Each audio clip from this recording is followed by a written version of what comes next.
Let's continue exploring The Convoluted Universe by Dolores Cannon. Our last video covered Chapter 4, which was about a woman named Janice.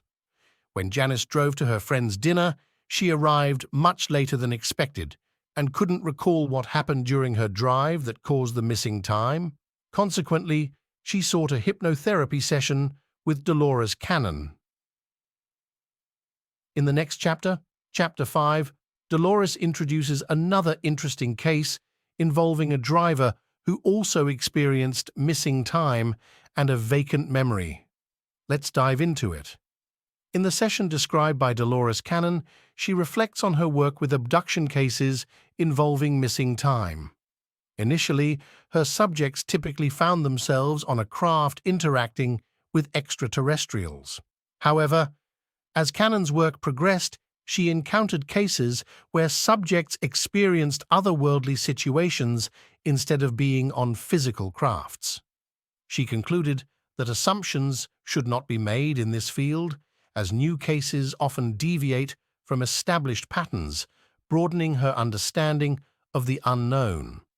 Cannon included part of a specific case in her book The Custodians to illustrate a dramatic missing time event. However, since the rest of the case diverged from the norm, she decided to save it for another book to tell the complete story. In 1997, Clara, a woman in her 40s, repeatedly contacted Cannon for a session. Due to the high demand for her sessions, Cannon could only accommodate new subjects when lecturing in their cities. Clara, willing to drive from San Francisco to Hollywood, secured an appointment with Cannon during a conference in May 1997. The conference was poorly attended, allowing Cannon more free time. During this time, Cannon explored Hollywood, a city she had always wanted to see. When Clara arrived, Cannon was relaxed and had ample time for their session. Clara, an attractive, intelligent, and healthy blonde, was troubled by an episode of missing time that occurred a few years earlier on Maui, Hawaii. While looking for a hotel at dusk, she missed the entrance and turned into a driveway of a modular home community she had never noticed before. Suddenly, she found herself on the other side of the island on a busy highway with no memory of how she got there.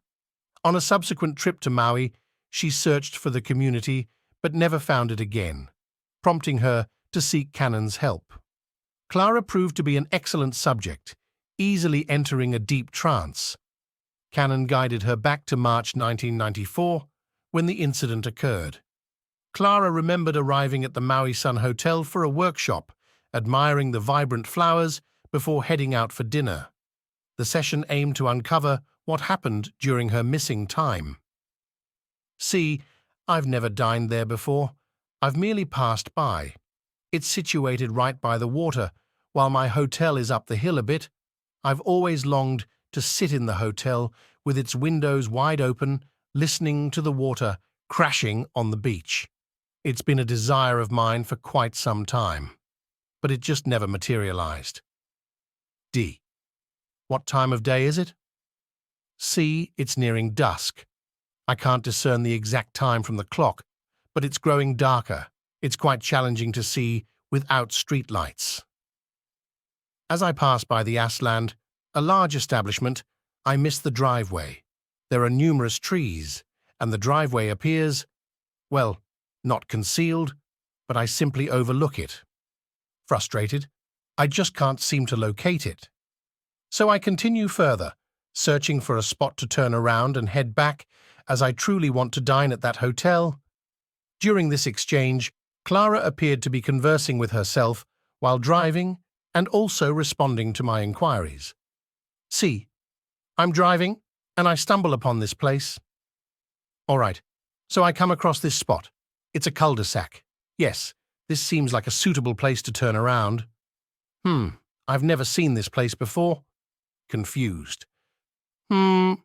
It's adorned with beautiful palm trees and flowers, and there's a see-through fence, and there are all sorts of, struggling to describe, modular homes, or rather, very upscale mobile homes.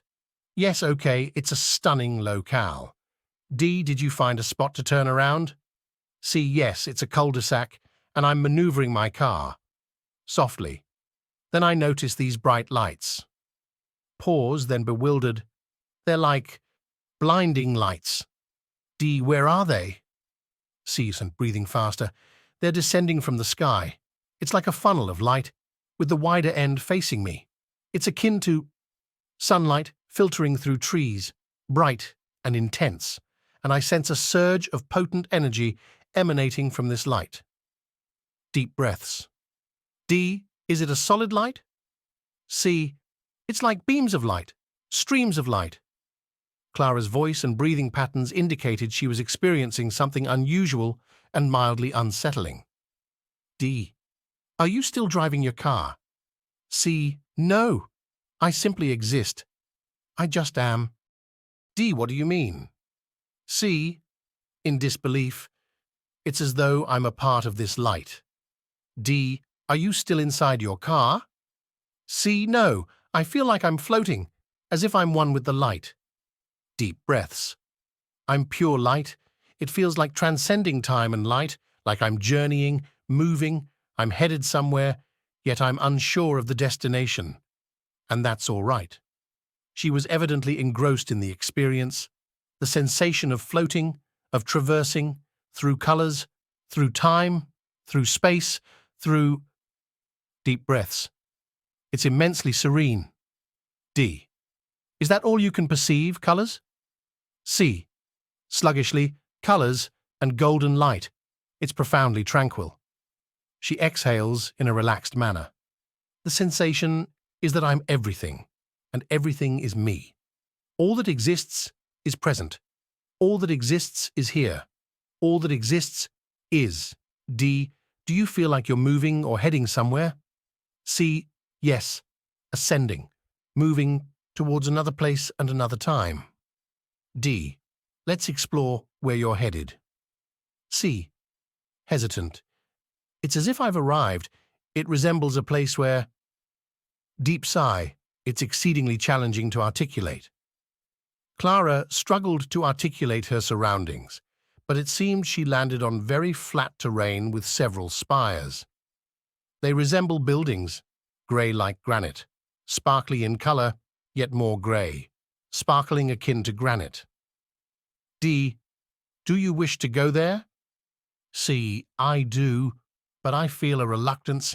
It's incredibly awe-inspiring. She became emotional and began to cry. To be here, it's like... She sobbed openly. It was perplexing why witnessing this scene evoked such an emotional response. C, I never imagined I'd see this again. She sobbed and cried. D, please explain what you mean. C, it's as if I'm returning home. She cried loudly. D, and this is a place you recognize? C, sobbing. Yes, I recognize it, but it's from a distant time, and I wasn't certain I'd ever return here. Sobbing. It's an immensely gratifying sensation. As I attempted to console her, a chill ran through me. It felt like déjà vu. This sounded reminiscent of the scene and emotional experience Phil recounted when he unexpectedly visited the planet of the three spires. He referred to this place as home, and knew he had been away for a prolonged period, fearing he would never see it again. This was detailed in Keepers of the Garden. Could Clara have visited the same place? D, do you perceive any individuals? C, sniffling. No, not at the moment. I've just arrived. She struggled to compose herself. D, it was a surprise, I presume. Unexpected. C, I'm utterly surprised. I never imagined I'd return here. And it feels sudden, being here. Like I've traveled a great distance, across time. She remained emotional. To be in this place? Crying? D, it seems like a special place. I knew I needed to help her move past the emotion before continuing the narrative. Please share what unfolds next. D, it sounds like a significant place. Recognizing the need to steer past the emotion to continue our discussion. Could you describe what unfolds next? C. I'm observing, and it's as though I've been drawn to this place by a guiding light, and… Pause. I see figures. D. Where are these figures? C. Calming down. They're a group of individuals emerging from the buildings. D. Are they aware of your presence? C. Yes. And they find my luminous form rather peculiar. Her tears return. D. Why do they find you peculiar? C. Because I'm not like them. Draped in grey. I'm luminous, a being of light. They're curious, and so am I, about this encounter. D. What do these figures look like? C. They have brown heads and… Gestures with her hands. Their heads are shaped like this. D. Deciphering her gestures. Somewhat oblong. C. Yes, oblong. Their chins taper almost to a point, and it's as though their heads dominate, with minimal body visible. D. Can you discern any facial features? C. Mostly I perceive intelligence, and it's very… Though she struggled to articulate, at least she was no longer sobbing. D. Are they adorned in any way, or is that discernible? C. They wear what appears to be a seamless, grey, shiny bodysuit. D. And you mentioned they perceive you as radiant? C. I'm just light. They appear intrigued by my luminous form. They draw near, attempting to make contact. I feel a bit apprehensive, uncertain of what to expect. They reach out to touch me. D. Can you see their hands? C. Yes. They're slender. With… Oh, the fingers? I perceive 3, and then a minuscule appendage, almost like a stub, and they're reaching out to touch me. D. Are they able to make contact with your light? C. Yes. It feels affectionate. D. Initially, you were apprehensive. C. Indeed. But as they draw closer, her demeanor shifts to one of contentment. They're genuinely curious. D. Yet, you no longer feel unsettled. C. No, it's reassuring. D. Do they comprehend what you represent? C. They seem to recognize my essence and purpose. They convey that I'm akin to them. However, I ventured out from this realm as an investigator tasked with gathering knowledge. I traversed realms as a being of light across time, and now, having collected the information, I've returned to impart it here. So this concludes the first part of their session. Clara's regression therapy session with Dolores Cannon unveils a remarkable deviation from typical abduction experiences. Instead of encountering extraterrestrials aboard a spacecraft, Clara finds herself in a mysterious realm during an episode of Missing Time in Maui, Hawaii. In the next video, we'll continue exploring their hypnotherapy session, what happened during Clara's missing time, and more information given by these spiritual extraterrestrial beings. Stay tuned.